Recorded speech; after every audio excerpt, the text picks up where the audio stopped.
നമ്മുടെ ജീവിതത്തിൽ വളരെയേറെ പ്രാധാന്യം കൽപ്പിക്കേണ്ട രണ്ടു പേരാണ് നമ്മുടെ മാതാപിതാക്കൾ.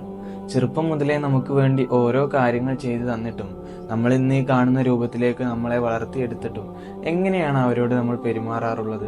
അല്ലാഹു തആല അവന്റെ ഖുർആനിലൂടെ പറയുന്നുണ്ട്, വബിൽ വാലിദൈനി ഇഹ്സാനൻ ഇമ്മാ യബ്ലുഅന്ന ഇൻദകൽ കിബ്റ അഹദുഹുമ ഔ കിലാഹുമ ഫലാ തകുൽ ലഹുമ ഉഫിൻ.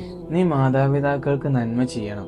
മാത്രമല്ല, അവരിൽ ഒരാളോ അല്ലെങ്കിൽ രണ്ടുപേരും വാർദ്ധക്യത്തിലേക്ക് എത്തുന്ന സമയത്ത് അവരോട് ചേ എന്ന് പോലും എതിർത്ത് സംസാരിക്കരുത്. തുടർന്നുകൊണ്ട് അല്ലാഹു തആല പറയുന്നു, വലാ തൻഹർഹുമ വഖുല്ലഹുമ ഖൗലൻ കരീമ. നിങ്ങൾ അവരോട് ശകാരിക്കുകയും ചെയ്യരുത്. മാത്രമല്ല, അവരോട് സംസാരിക്കുമ്പോൾ മാന്യമായ രീതിയിൽ സംസാരിക്കുക. നബി സല്ലല്ലാഹു അലൈഹി വസല്ലമ തങ്ങൾ എപ്പോഴും ദുആ ചെയ്തിരുന്നു, റബ്ബിർഹംഹുമ കമാ റബ്ബയാനി സഗീറ. അല്ലാഹുവേ, എന്നെ ചെറുപ്പത്തിൽ നോക്കി വളർത്തിയതുപോലെ നീ അവർക്ക് കരുണ ചെയ്യണമേ എന്ന്.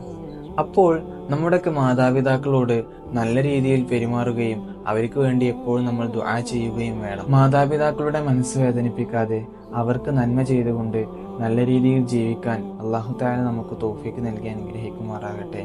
ആമീൻ.